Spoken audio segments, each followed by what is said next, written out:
They just decided Christine Nome was ceremoniously removed from her post, and a senator from Oklahoma. I'm not going to say anything about Oklahoma, being from, went to high school in Texas. I lived in a dry county on the Oklahoma border, so I had to go to Oklahoma for alcohol, you know. So I'm not going to say anything bad about Oklahoma. But this senator from Oklahoma is going to be the new head of Department of Homeland Security. And they've set up a special deal where they're going to be able to monitor people's travel that are receiving SSI. And seen a bunch of videos out there talking about, oh my gosh, the Social Security is going to start monitoring your travel. Yeah, for SSI. And we'll talk about that. A lot of people don't know what SSI is, but I said, oh, Mark Way Mullen. I know that guy. Being this channel is all about Social Security, Medicare, Medicaid, and all the rest of it. I remember I showed a clip of him several months ago last year about Social Security, and I'm going to show it. It's about a 2-minute clip, and then I'm gonna let you vote there. There's 3 options. When you watch the video, my regular viewers will be able, oh my gosh, I've never heard one person be so wrong about Social Security in my life in 2 minutes. He's going to say so many incorrect things. Here's the options. We're going to play a little game here. Number 1, this U.S. Senator doesn't know anything about Social Security. That's 1. He's just completely oblivious to it. Doesn't care, doesn't want to learn. Number 2, he knows that all of everything he's saying is pretty much incorrect, but dog whistle. Number 3, he wants to actually kick millions of children off of Social Security benefits. Surviving children, surviving spouses, widowers, the disabled. He wants to kick all of those people off of Social Security. Those are your 3 options. So let's go ahead and watch the video and I will let you decide. We type it into the chat or the comments later and tell me, I think he just oblivious or whatever you think. All right, let's go ahead and watch this very entertaining video. Frustrating, I guess. Last question. Hi, my name's Anthony from Boise, Idaho. Go Broncos. My question is actually about Social Security. And my guess is that the majority of people in this room probably make less than $176,000 a year, which is the limit for Social Security in 2025, which means the majority of the people in this room will pay 6.2% on 100% of their income next year, right?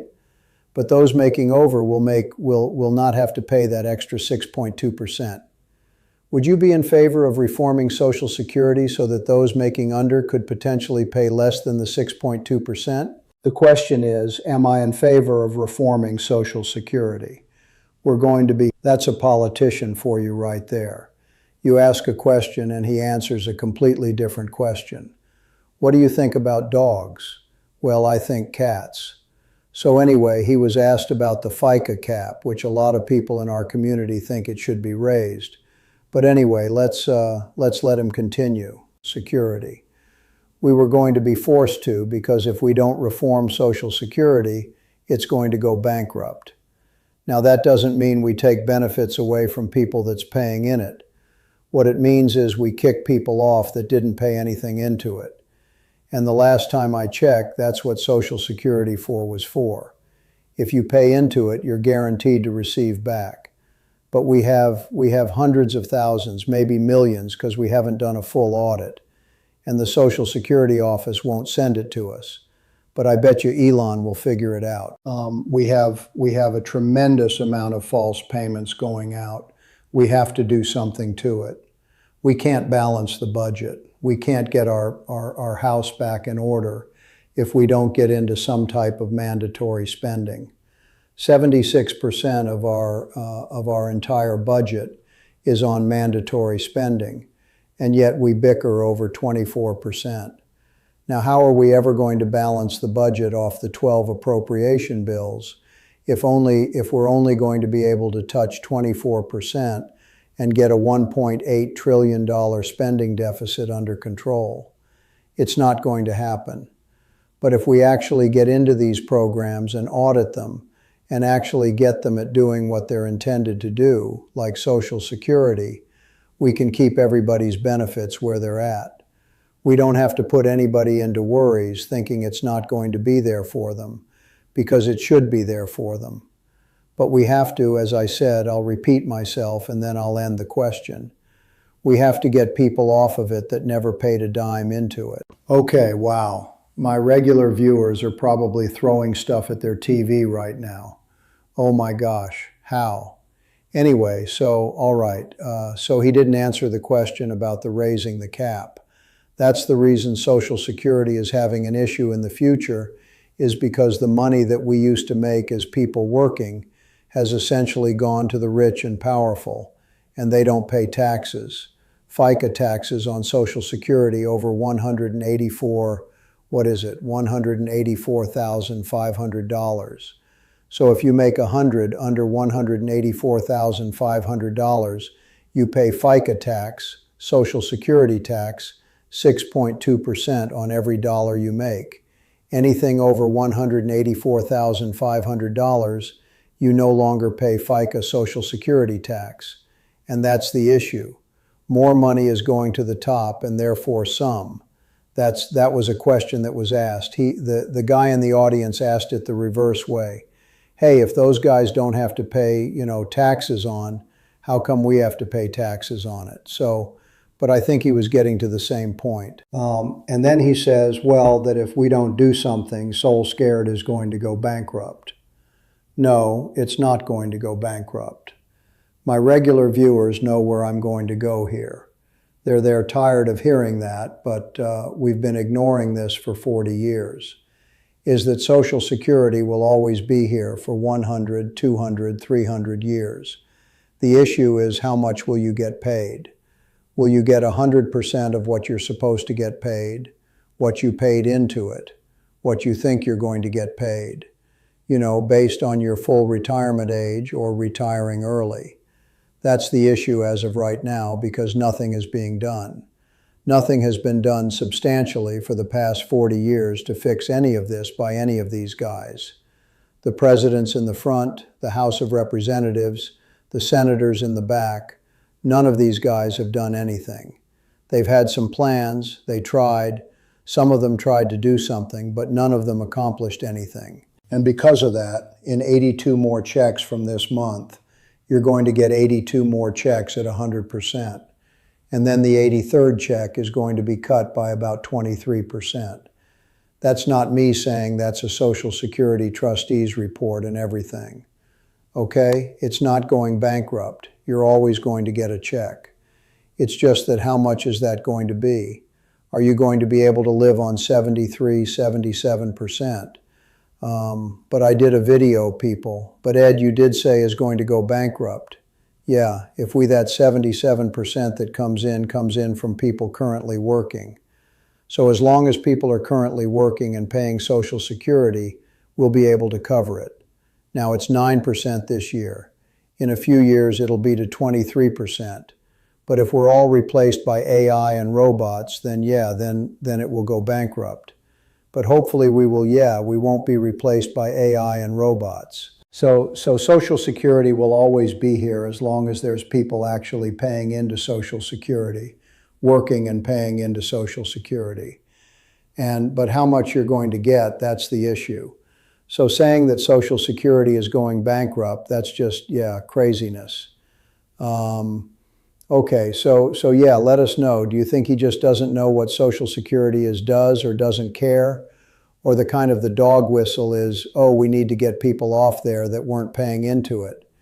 And who is he talking about? He's talking about undocumented immigrants, people in this country that are working and not supposed to be working. A lot of those people, some of those people, do work at, hang out in front of the Home Depot and whatever, but others work.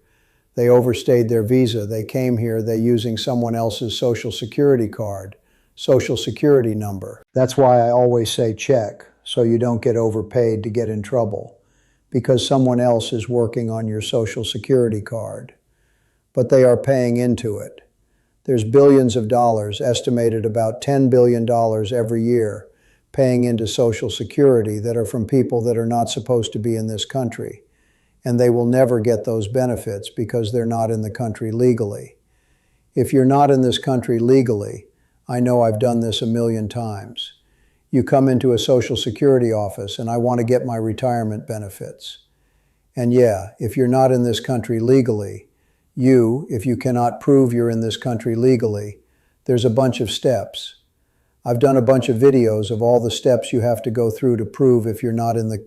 Yeah, sorry, but I paid, hundreds of thousands of dollars over the last few decades working and paying into Social Security, and I can't get it. No, sorry. Thanks for the donation, though. Bye.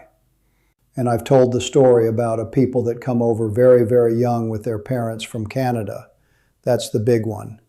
And served in Vietnam, and they can't get their benefits because they came over incorrectly.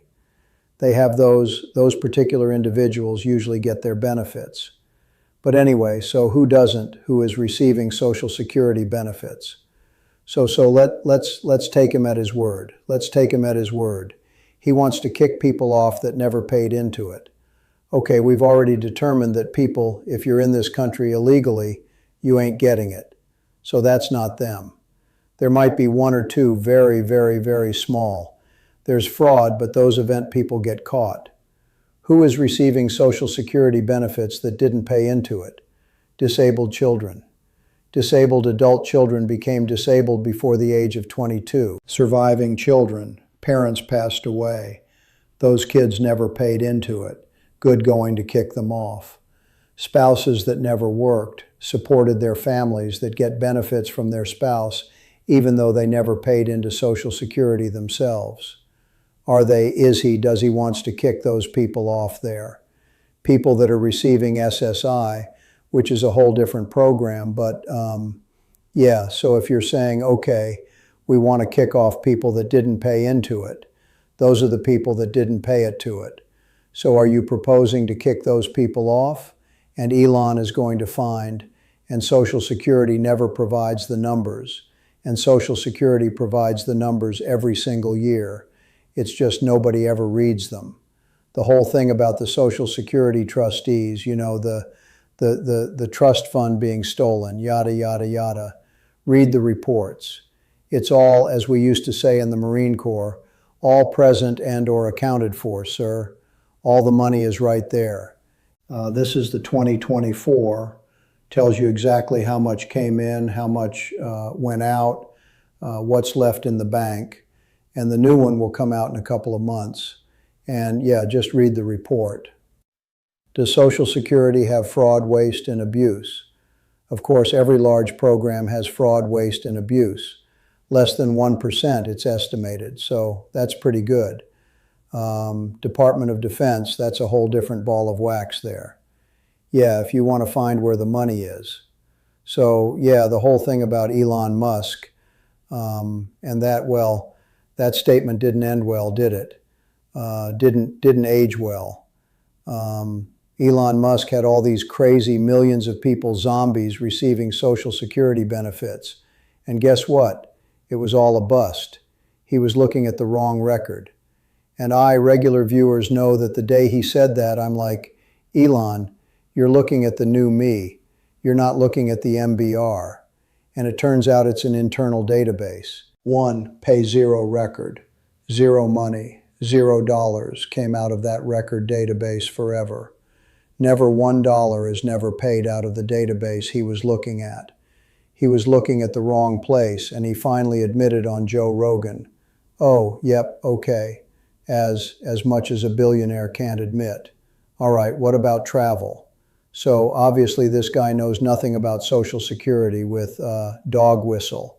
I don't think he wants to kick millions of people of disabled children off. So I think probably 1 and 2, a combination of either. But he is also that Social Security. You've probably seen some social media stuff out there about Social Security is going to start monitoring your bank accounts and your travel. Yes, for those people receiving SSI, if you're receiving SSI, Social Security has always monitored your bank accounts. SSI is welfare. I did a video a few days ago. SSI is welfare. It is welfare. It's called supplemental security income. It is not Social Security income. It is supplemental security income. It's a welfare-based program that Social Security took over in the early 1970s. Social Security started in 1935. In order to get SSI, you have to be disabled or age at 65 and older or older. The max you can get from SSI is $994. When you file for SSI, you say, I know this is a welfare-based program, and if I hit the lottery, I can't get any more. If I get money from a long-lost uncle, I can't get it anymore because this is a welfare-based program. And to make sure I don't get overpaid, I give you permission to review my bank records, my bank accounts. And if any money comes in, $100,000 come in my bank account, you're going to shut off my SSI. I give you permission to do that. So SSI, that part of SSI is administered through the Social Security Administration. That part, yes, they have always been reviewing your financial records. They just started, they're going to start the Department of Homeland Security. This gentleman, Mark Wayne Mullen, is going to be tasked with monitoring people's travel. Again, only SSI. Only SSI. If you're receiving retirement benefits, SSDI, Social Security Disability Insurance, retirement spouse benefits, divorce spouse benefits, surviving spouse benefits, any of that stuff, go wherever you want. No, Social Security doesn't care. Nobody cares. Well, Social Security doesn't care. You can't go to Cuba and North Korea. So there's that. But other than that, you can get your check and live anywhere you want. SSI being a welfare-based program, you can't do that. You can go overseas out of the United States for 30 days. Anything over that, they stop your SSI. So some people do that. And so they're saying, okay, Social Security, you need to start talking to DHS, Department of Homeland Security, and monitoring people that are traveling overseas. If they're receiving SSI, then you need to cut them off faster. So there's that. Yeah. So let's, I'll check out, see, somebody said all three, 1, 2, and 3. So, and the Oklahoma Center is the only one without a bachelor's degree in this. I think he was an MMA fighter, wasn't he? Yeah, so one too many times in the head. I don't know. Anyway, now I sign up for Part B 202 Advantage Plan so I can see some doctors I'm not able to see with my work insurance, then drop it later. Yes, so if you have creditable coverage, that means you have health insurance from current work. It has to be current work, not a retirement plan or the Affordable Care Act or anything like that. It has to be current work. Then yes, you can refuse Part B. If you're receiving Social Security benefits, then you have to take Part A if you're 65. But at that time, if you have credible coverage from current work, yours or your spouse's, and that employer has 20 or more employees, then yes, you can refuse. If you are receiving Part B, you started at 65. And now it's 66 and you find another job and you get credible coverage, yeah, you can delay it. So in that particular case, it sounds like, yeah, you can sign up for Part B. You just need to do a 40B and a 564. This is the government, after all. You need forms. I've got it on my website, myggofexpert.com. It tells you how to sign up and everything. The one form you take down to your employer and they prove that you did have health insurance from current work. They sign it off. You take it to Social Security Administration with the 40B, that other form 40B. It's a CMS 4B. And you take it to the Social Security Administration and they sign you up. And then later on, yeah, you can say, hey, I've got credible coverage, I want to stop. So, but in terms of Medicare Advantage, yeah, you can also reach out to Chapter, and I would double check, make sure there's a plan in your area that does cover the doctor or the doctors. because you don't want to make a wrong decision just because of one doctor. So I would reach out to Chapter. They could check out what type of plans are available in your particular area. Maybe sign you up for a Medicare supplement plan for, it depends on your particular situation, but they can go into all of that, and it's 100%.